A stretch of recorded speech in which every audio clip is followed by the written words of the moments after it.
içeriye veriyor. Yandan öyle.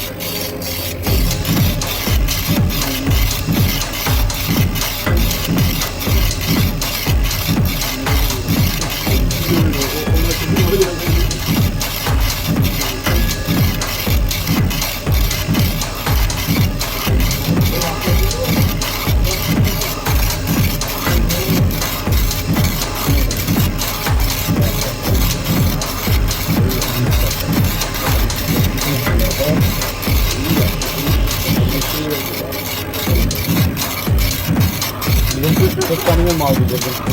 Benden metrek de var. Askerden geldikten sonra öyle güzel. 22 falan da. Güneşinin bağrında. Adını büyük var. Islak mendil var mı? Islak mendil olur.